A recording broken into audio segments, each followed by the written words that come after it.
Welcome to the Jewish Policy Center webinar. I'm Shoshana Bryan, Senior Director of the JPC and your host. I know I'm sounding a little froggy today and I apologize, but I also know you're not online to hear me, but rather our terrific guest, Sandra Gerber. So let's get to our program. First, your JPC commercial. The Jewish Policy Center was established in 1985 as a 501c3 organization, providing analysis of both foreign and domestic policies. You can find us on our website, jewishpolicycenter.org. There you can download and listen to the webinars you might have missed and send them to your friends. Last week, I had the honor of being on the Top Story podcast, hosted by the always wonderful, always insightful Jonathan Tobin of the Jewish News Service. You can hear our discussion on the website. You can also read our insight articles, our blog in context, and see our magazine In Focus. The summer issue of In Focus is out next week. It's our Israel issue. It was delayed a little bit by events, but I can promise you the end product has a cast of diverse, fascinating, and informative authors, including today's guest. JPC supports an American defense policy that is strong, mobile, and protects our friends and our allies. We support U.S.-Israel security cooperation and missile defense.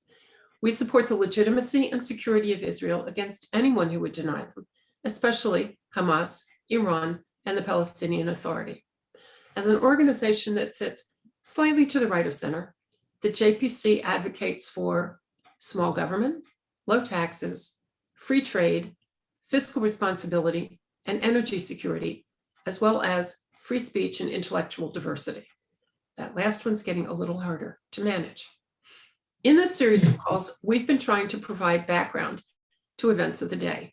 In the beginning, we leaned heavily on the impact of the Wuhan virus on the internal and foreign policy choices of countries that are America's friends and countries that are America's adversaries. Iran, high on that second list, and how Iran proceeds financially, militarily, and politically at home and abroad will help to determine the course of Middle East affairs for a long time. The Abraham Accords broadened our interest in the Persian Gulf and North Africa in a happy way. And today we are looking at a subject that has both foreign policy and domestic implications. Remember that you are muted, but you can send questions during the presentation using the Q&A function on your Zoom screen. And now our guest. A member of the American Stock Exchange since 1991, Sandra Gerber is Managing Partner, Chief Executive Officer, and Chief Investment Officer of Hudson Bay Capital. He has more than 27 years experience investing in multiple security classes and derivatives across a broad range of strategies. In 1997, he founded Gerber Asset Management, also known as GAM, to develop and engage in proprietary investment strategies. In 2005, assisted by key employees of GAM, Sandra founded Hudson Bay, which absorbed GAM's business and 15 employees. Now, this may sound like an odd biography for a man who is so broadly and deeply involved in security affairs and is one of the principal movers behind the Taylor Force Act, along with Stuart Force, Taylor's father. But Sandra Gerber is a Renaissance man. He is a member of the Council on Foreign Relations and the Economic Club of New York, as well as a fellow at GINSA and the Jerusalem Center for Public Affairs.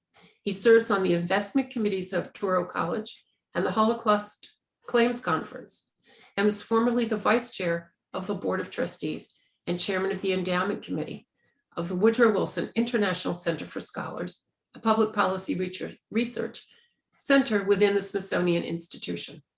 He graduated from the University of Pennsylvania with a BSc in finance from Wharton and a BA in humanistic philosophy from the College of Arts and Sciences.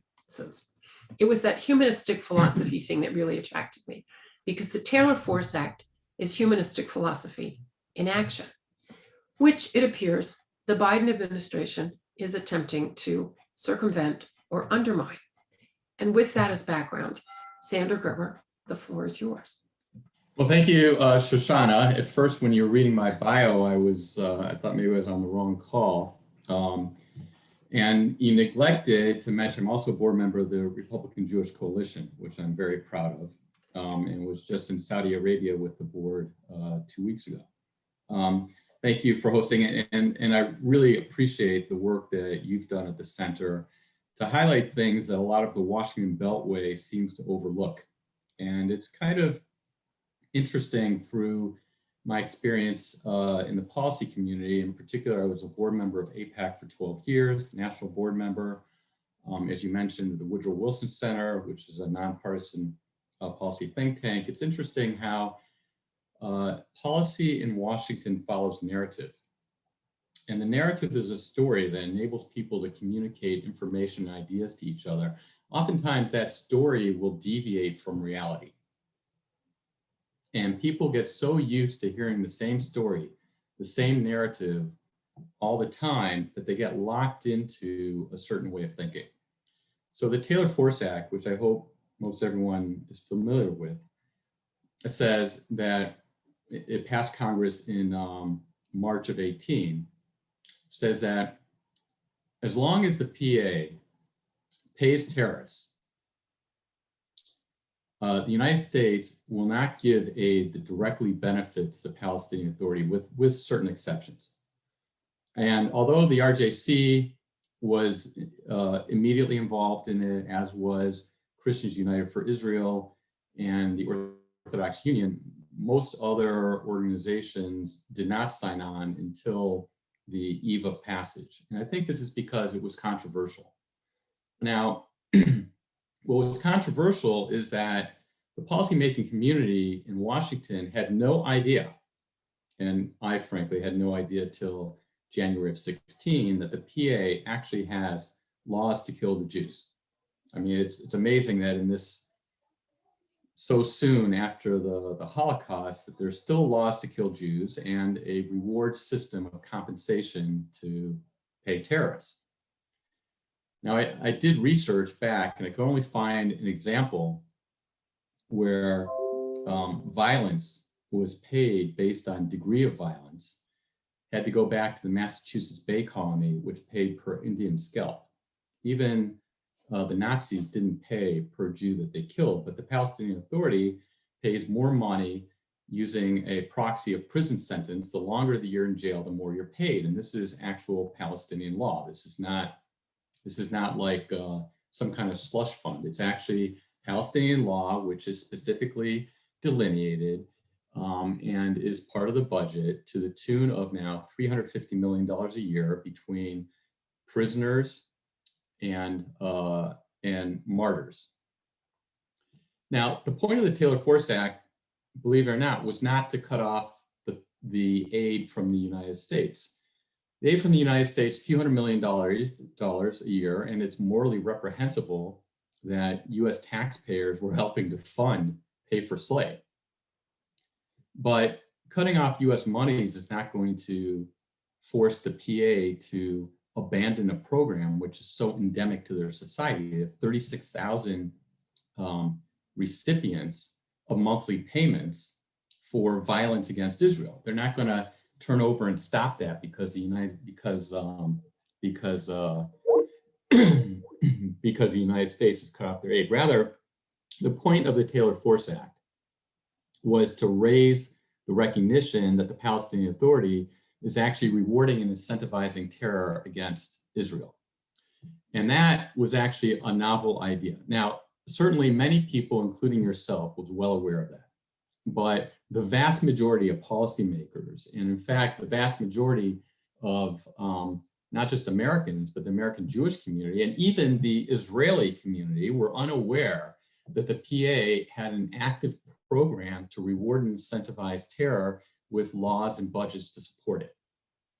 And that was very hard to communicate, to change the narrative and the story in Washington because it was just unheard of. And it was met with disbelief when I first brought it to the fore. Lindsey Graham, who was the main sponsor of the Taylor-Force Act, originally had known about payments, but he thought it was $5 million a year. And he didn't realize it had been institutionalized. Now, obviously $5 million a year is a big difference from $350 million a year. And when he found out about this, as every other legislator, found out the magnitude of this program, they were utterly shocked. And so that contributed to the passage of the Taylor-Force Act. Now, why is that important? So right now, to bring it home to the United States Jewish community and Jewish communities around the world, we see a rise in anti-Semitism. Now, what is anti-Semitism, and where is it coming from? So my belief is that the movements of anti-Israel hatred are sometimes sponsored by bona fide anti-Semites that think Jews are demonic in a certain way, as Bernard Lewis would categorize anti-Semitism. But many, the vast majority of the Israel haters really believe the narrative that Israel is a racist apartheid state that's engaged in ethnic cleansing, that is engaged in a genocide. Now, those claims are so fantastical, particularly if you look at it in view of a Muslim Brotherhood Arab Party is now part of the coalition in Israel. It's kind of hard to make that claim with a straight face that Israel is a racist apartheid state when the Arab Party is part of the coalition. But still, people truly believe that. This is not like I've spoken to people all over and all types of communities. If you go to the college campus, I took my daughter to Columbia for a tour. And in Central Campus, during the tour, on the north side was the Arabs protesting against Israel, and on the south side was the Jews protesting against Israel. Now, the Jews protesting against Israel are not anti-Semitic, but they're ashamed. They're ashamed of what they believe wrongfully. They believe that Israel is engaged in behavior which does not comport with Western standards or what they believe is Jewish ideals. It's not that they think that they hate all Jews. And there are plenty of Jews that are involved in this categorization of Israel as a racist apartheid state. That's because the narrative was developed as such. And that's a whole story how that narrative came to be. But the point is, we're now faced with a storyline which is pervasive, which has contributed to the moral degradation of the Jewish state, which has contributed to a shamefulness and a despair of Jewish identity, which is certainly, maybe not in my generation, but in the generation of college students, they're ashamed and they don't know what to make with this. And so they're reaching out and trying to find some kind of moral justification, moral foundation. And part of that is reaching out by saying Israel must stop the occupation. Israel must stop oppressing the Palestinians. So the point of the Taylor-Force Act was really to counter that, to show that the source of this problem of the Palestinian people, which is really underlying the issue of the anti-Israel hatred, is who is responsible for the plight of the Palestinian people? Who is responsible for the plight of the Palestinian people? That question has largely been unaddressed by all the pro-Israel think tanks, the pro-Israel community in general. It used to be they'd say, well, Israel's a technology leader. Israel's providing humanitarian services around the world. All those things are wonderful, but it doesn't address the moral issue, which is who's responsible for the plight of the Palestinian people. That was the point of the Taylor-Force Act, to show that the Palestinian Authority rewards and incentivizes terror. Palestinian Authority is actively, institutionally, turning their civilians into assassins through laws, budgets, payments, by design. So that's the first step. The next step is to show the Palestinian Authority oppresses their own people. And we'll be working towards moving into that next phase so that ultimately, hopefully people understand, as you do, but most people don't, that Hamas and the PA are both terror sponsoring entities. In fact, and I'll just close with this, this is nothing new, but it's been forgotten. You know, people think about the Jerusalem Embassy Act and how Congress ignored that for so long, or the president rather, the president waived that for so long. The president, through all administrations up to the Trump administration, also waived the 1987 Antiterror Act. The 1987 Antiterror Act says that the PLO and its related entities are a threat to the interests of the United States because they sponsor terror. And as such, they should not be allowed a mission in Washington, D.C. Every administration has waived that determination by Congress that the PLO and its related entities, that means the PA as well, are terror sponsors. So Congress has spoken multiple times. Congress spoke in 1987, Congress spoke with the Taylor Force Act, but today we see that in the zeal to rebuild Gaza, because of the suffering of the people there, that obviously was caused by the aggressiveness of Hamas, that the Biden administration says we need to partner with the PA to rebuild Gaza, partner with the PA to rebuild Gaza, which seems completely illogical. As a piece I wrote with Mike Pompeo, it's illogical to try to bolster, to partner with the terror entity to try to move to a scenario of peace. And yet, administration after administration, much of the pro-Israel community has ignored the fact that the PA is not alleviating the problem. The PA is center point for the problem. It's the PA that has sponsored the notion that Israel is a racist apartheid state. It's the PA that has gone around saying that the Palestinian people are oppressed and occupied by the Israelis. They are the ones that are educating the world on this. And there's really been no pushback from that. And so I think that's one of the reasons why this false narrative has been carried. With that, I'll rest. You're on mute, Shoshana.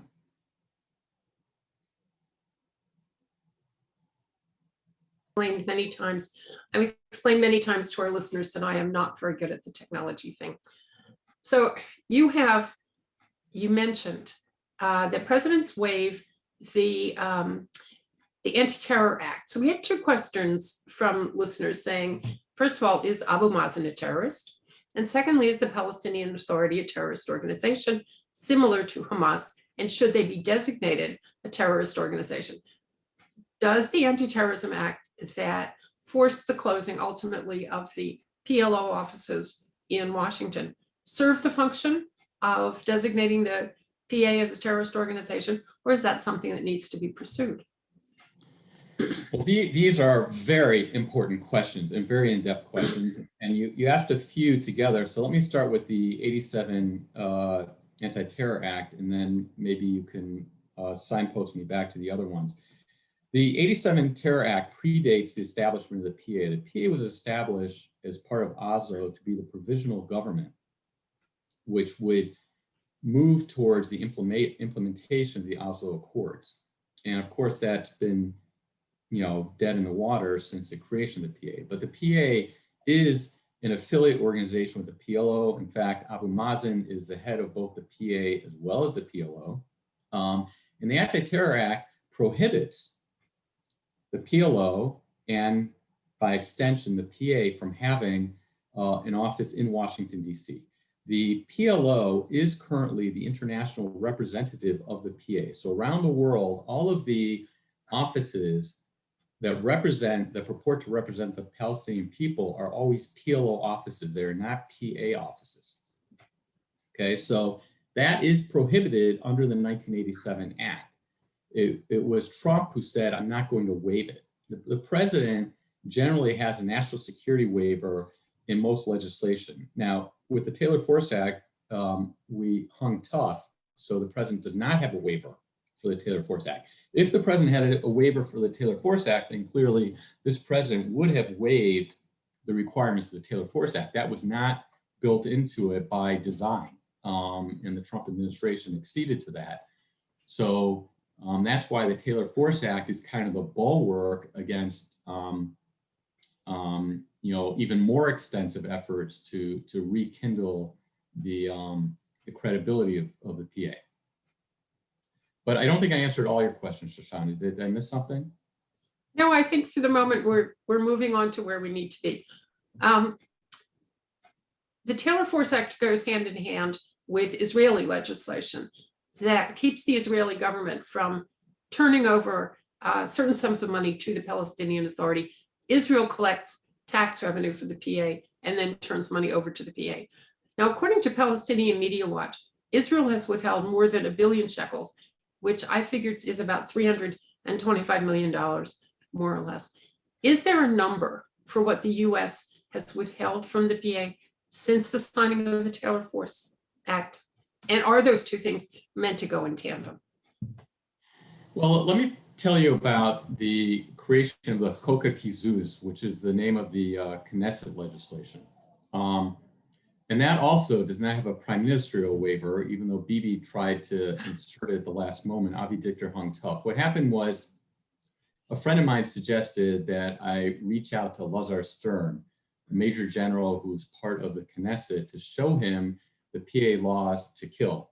And so at the time, I was trying to get opinion leaders in Israel to support the Taylor Force Act. So I sent this to Lazar, and he was so taken by it, he went to Avi Dichter, and they introduced their law into the Knesset, which is actually much more significant than the Taylor Force Act.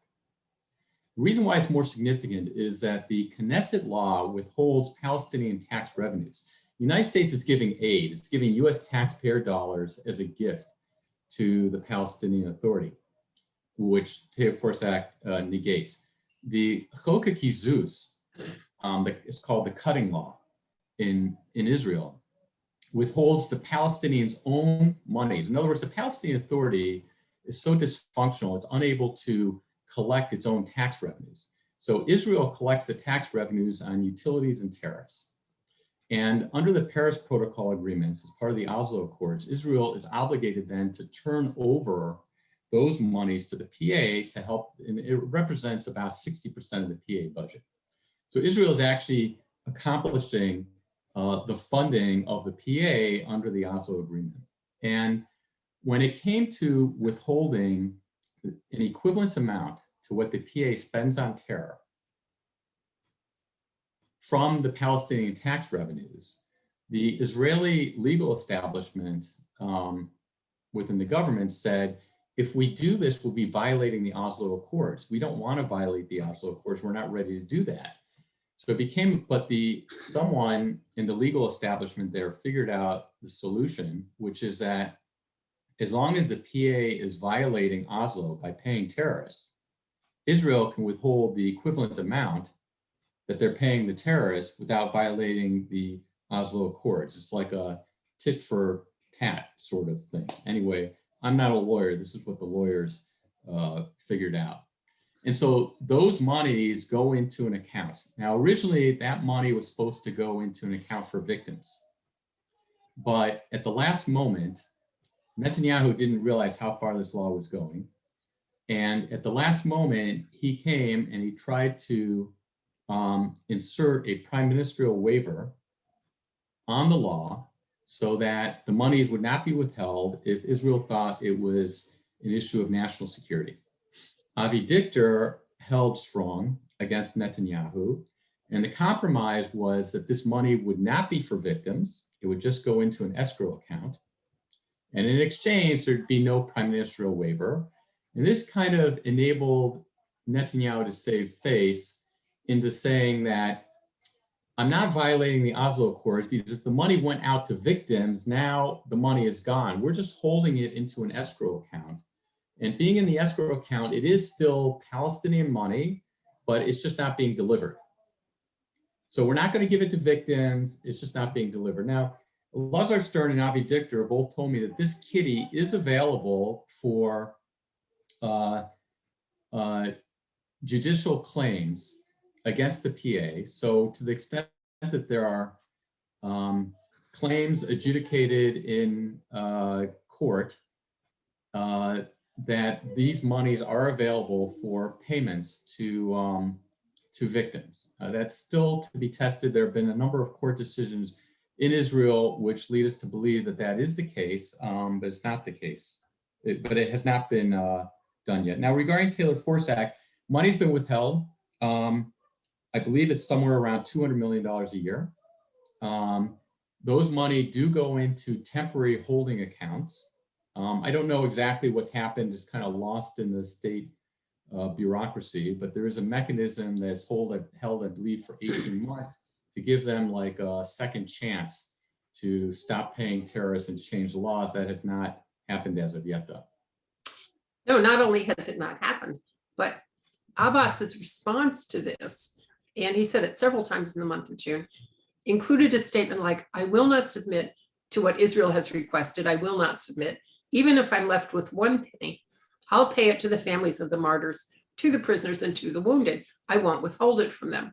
So Abbas has made it very clear that his view of Taylor Force, his view of the Israeli law, is that they don't apply. He's doing what he wants to do. So this brings us to questions about the Biden. Well, Shoshana, if I may interrupt you, it's not that it doesn't apply. This is core to the national purpose of the Palestinian Authority. And the question before was, is Abbass a terrorist or is Abbass not a terrorist? So Abbass is what could be termed a terrorist in suits. In other words, I don't believe that Abbass is commanding terrorist operations. On the other hand, Abbass has said openly, I'm a man of peace, but if you have weapons, please use those weapons. And not only that, I will assist you in your use, in supporting you. I'm a man of peace, but please feel free to use weapons if you want to. So in my mind, he's the leader of the Palestinian Authority. He's actually the progenitor to a very large extent of this idea of Israel as a race apartheid state, which comes out of his 1982 doctoral thesis on not Holocaust denial. It was the Zionist-Nazi collaboration. He wrote in his doctoral thesis in Moscow that the Zionists collaborated with the Nazis to send European Jewry to the gas chambers because they knew European Jewry would not leave to go to the state of Israel. But they thought the rest of world Jewry would go to the early state of Israel. And I know this sounds fantastical, but the book is still on his website. There are 2 books in Arabic on his website. This is one of them. And it comes out of a whole propaganda campaign that was originally started by the Soviets in 1969 after Israel won the '67 war, which propagated this idea of an Israeli-Arab conflict, not an Israeli-Palestinian conflict, but an Israeli-Arab conflict is trying to set a wedge between the West and Arab oil. And that's why the 1970s Zionism is Racism UN declaration that came from the Soviets as well. So this has been part of a propaganda push that's been going on since the 70s, and Abbass certainly was very successful in it and includes, so when you see the Nazi imagery surrounding Israeli soldiers, which is totally incomprehensible how that could come about, that is in part a result of his doctoral thesis, which states that the Zionists behaved like the Nazis and in fact collaborated with the Nazis. So what you've given us, and I appreciate, is a much more nuanced picture, both of the Taylor Force Act and of the Palestinian Authority and of Abu Mazen. So it still goes back to the same place. And that is to look at the Biden administration and its plans. Do you think the Biden administration takes that kind of nuanced view? Do you think the people that are pushing for money to go through the Palestinian Authority for the reconstruction, excuse me, for the reconstruction of Gaza, see the Palestinian Authority as part of the problem? Or do they see it as a potential partner for the United States, notwithstanding what you've just explained to us about what kind of leadership the Palestinian Authority has? No, I mean, what I described to you is not part of the current narrative. The current narrative at this point stops that the PA is paying terrorists. But it has not been extended to the point where the narrative is the PA is actually sponsoring terror, despite all the all the efforts that have gone on. And this is what the Biden administration is frankly struggling with, that they know the PA is paying terrorists, but they still have a hope that the PA is not a terror sponsoring entity. Now, to anyone who's like, viewing this from 30,000 feet, they'd say they're paying terrorists by law. 7% of their budget goes to pay terror. They have it integrated in their educational curriculum.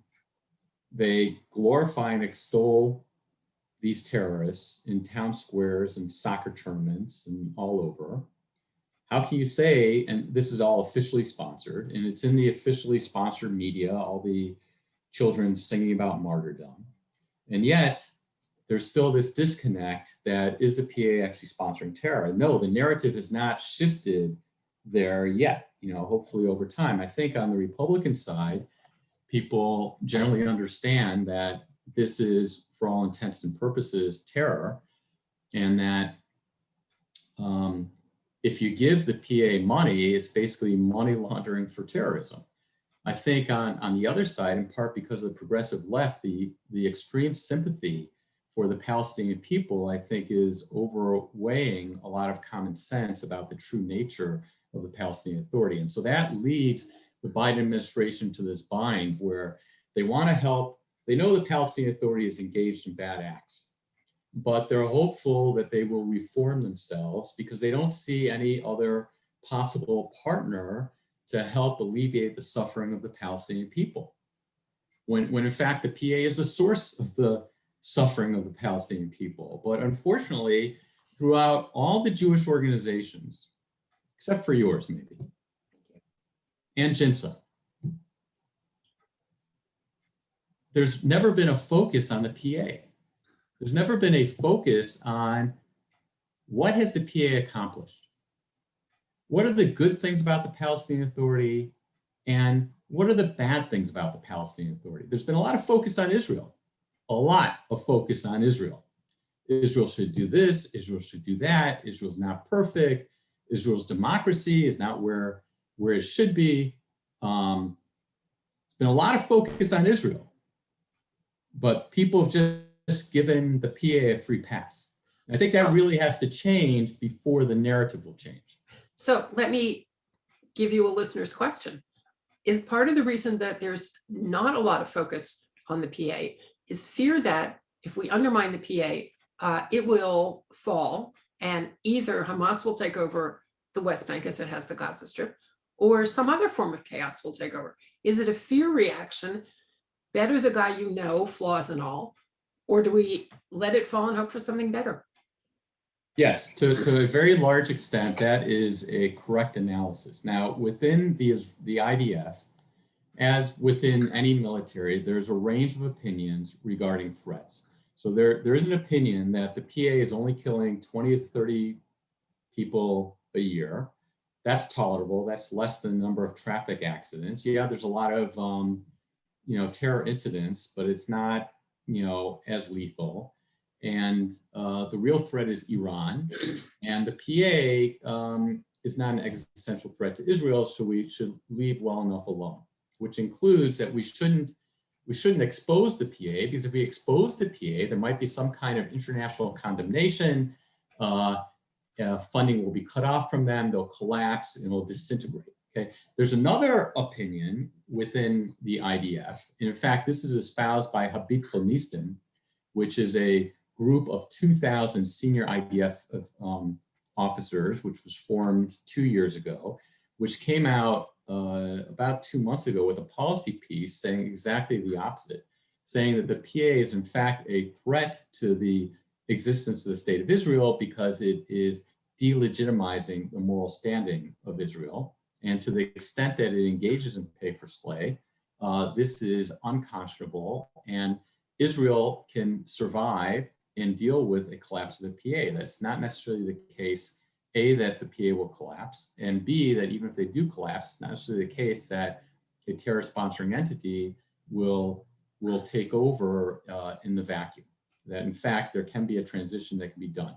So there's a range of opinions. Now, in the United States, there was just this fallback thing amongst those few people in the know, which was the PA can't be touched under any circumstance. And I believe that will change under the new coalition in Israel. Elazar Stern is actually the Minister of Intelligence who sponsored the Chok HaKizuz, that Knesset law. Remember, Avi Dichter was head of the Shabak, who also, those were the two main co-sponsors of the Knesset law. Those are both military careerist guys, that know intimately what's going on. And every other general in the Knesset supported the Chok HaKizuz to cut it off. So I think now with the new coalition that's in power, I think that you will begin to see a change. You'll no longer see this drive for appeasement of the PA, I'm hopeful.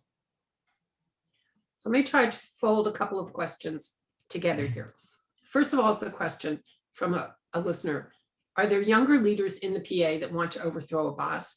So if there's some potential for movement up from the bottom. Another one writes, there is security cooperation between security forces for the PA and the IDF in the West Bank. And is that a potential starting place for the future? So what's out there that might conceivably meld itself into something else? And is that realistic, or does it all go away if Hamas decides it will go away? I don't know. Well, the security cooperation also has a range of opinions. Is it substantial or not? The security cooperation from the perspective of the PA is to keep the PA in power. In other words, they cooperate against Hamas and Palestinian Islamic Jihad terrorists with the Israelis. They do not cooperate with Fatah terrorists with the Israelis. And so there is a portion that is being interdicted by the cooperation, but there's really a range of opinions in terms of how substantial that is. It could, in fact, use that organization as a basis for a new regime in the territories. That is one possible solution. There are, in fact, a number of people, if you saw for the attempted election for the PA, there were a number of people who ran who were bona fide anti-PA people. But there's a problem that's endemic to the PA that's missed a lot, that within the Palestinian Authority laws, if you're a man in jail for 10 years or more, and then you're released, and if you're a woman released from jail after 5 years, the PA is obligated to create a new role for you within the PA bureaucracy, and you're obligated to be paid by the state at least as much money as you made when you were in prison.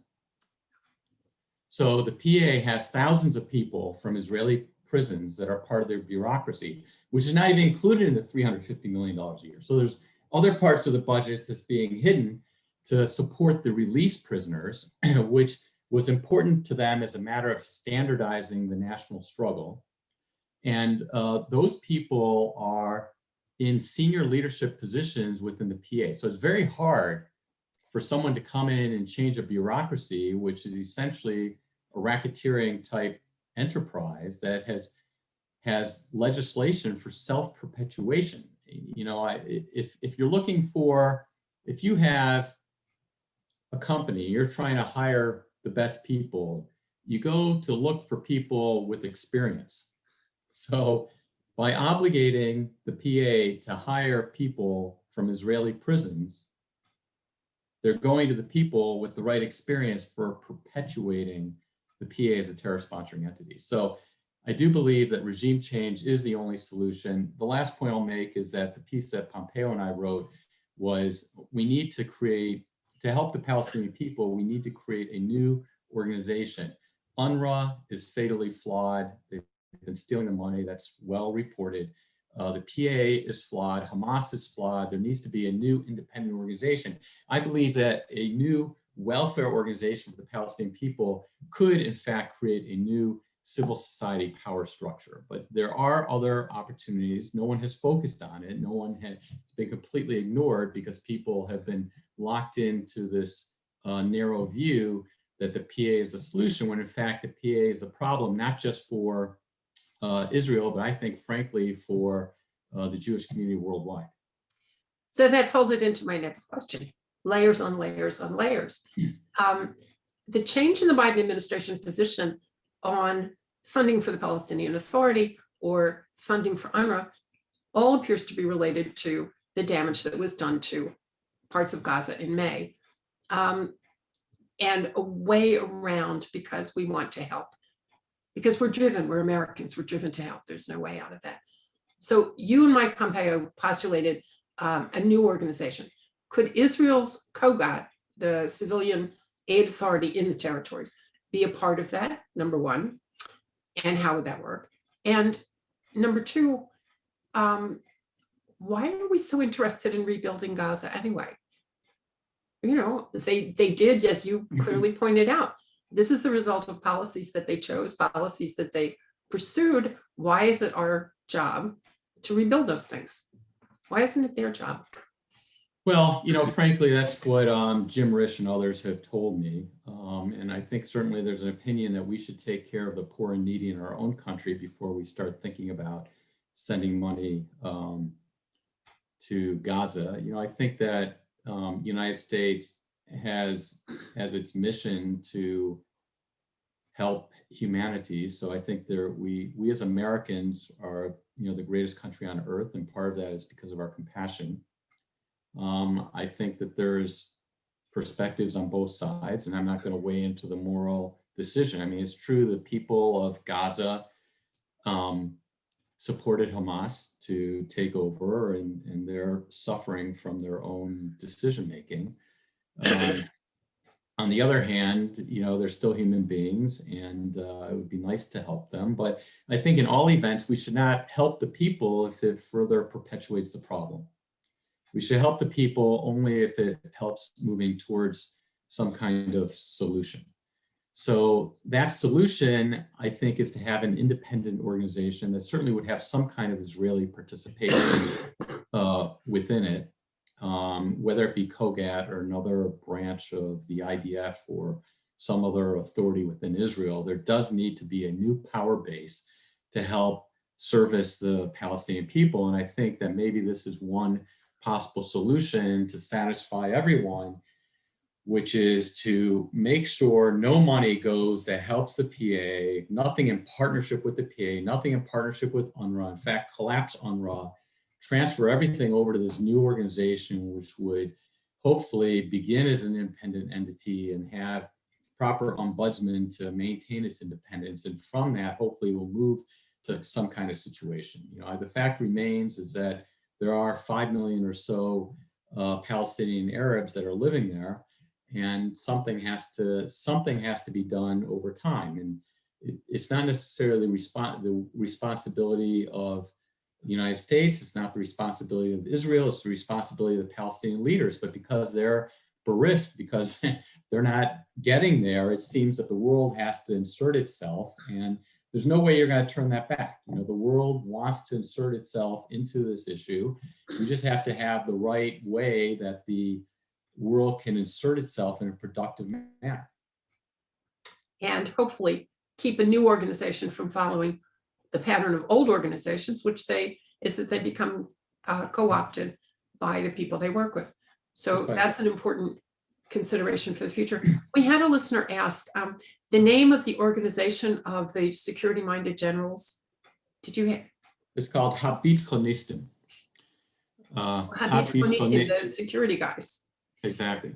And yeah, it's Habitzchonistim. They're working at changing the name. Now they realize, because it's really an Israeli organization. It was not meant for wider consumption. And now they're coming up with a US name, Israeli Security Forum, something like that. Okay. Yeah, that's hopefully you'll be hearing a lot more about them. I think you will. And they signed, their piece that I told you about was signed by 30 generals saying that Israel can deal with the collapse of the PA. Okay, yeah. Habitzchonistim doesn't exactly lend itself to English-speaking people. No. So I guess they need another name. No. And I'll send you their piece that they wrote, Shoshana, and you can distribute it to your. We can put that on the website. as this webinar is going to go up on our website later today or tomorrow, we can add a link to that article. That would be very helpful for people. Thank you. We're coming to the end, and people who tune in regularly know that I like for the last question to be one for which the answer from you, Sander, will be a positive thought. Now, let me tell you, there are weeks that it's very difficult to find a question, the response to which will be positive, because we deal in a lot of negative issues. However, somebody writes into us here. How do we, as American citizens, register our displeasure with the administration's wandering around the Taylor Force Act and trying to insert the money from the back end? Who do we go to? Who do we write to? Who are our friends in Congress? Who's going to help us stand up and ensure that the Taylor Force Act means something? Well, I mean, that goes to the heart of our democratic process, and it's very hard to get an administration to change when foreign policy is the province, it's the within the authorities of the executive branch. And the only way to do that, I think, is to show that if the Biden administration works in partnership with the PA, that they are acceding to terror, that the Biden administration is partnering with terrorists.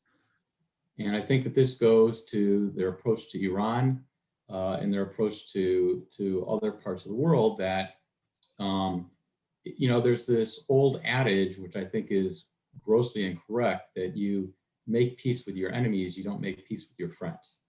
And so the Biden administration is trying in all accounts to, so to speak, reach out to your enemies. So even if you agree with that, which I don't, it's different to reach out to your enemies than to enable your enemies.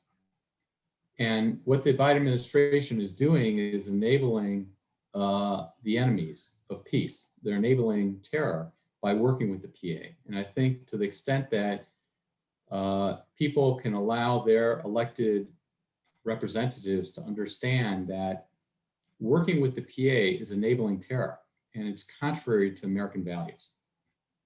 Nothing to do with Israel. It's contrary to American values.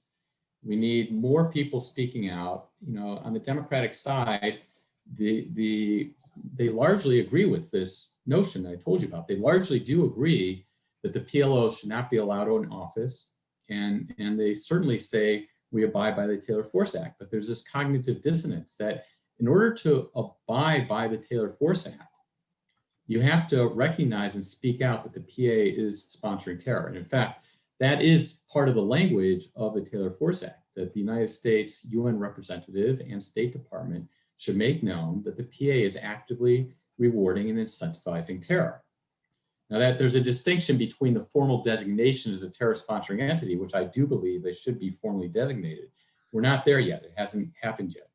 But people should make known that the Biden administration is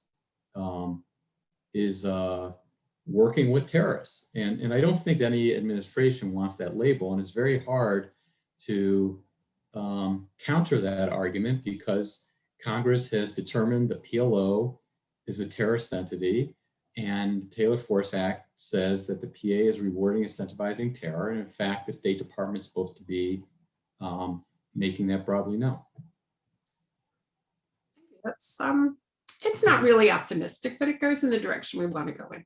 So Sander Gerber, as we come to the close of the program, I want to thank you for an enlightening conversation about something that is difficult, but at the end is, as you say, it's an American issue. It's a question of American values and how we spend taxpayer money. So I thank you for that. I invite our listeners back next week when we are going to have Ariel Cohen talk about Russia. And one last point, our friends at ZOA sent me a note that says that they do focus on terror from the PA. And, I'm glad they do. They do, absolutely. Mort Klein is focused on the PA as a terror sponsoring entity. I apologize, I left that out, but yes. That's okay. I just wanted to get our friends at ZOA in there at the end. Yes, absolutely. Sander Gerber, thank you for a great program, and we hope to hear from you again in the future. Okay, thank you, Shoshana. Thank you all for tuning in.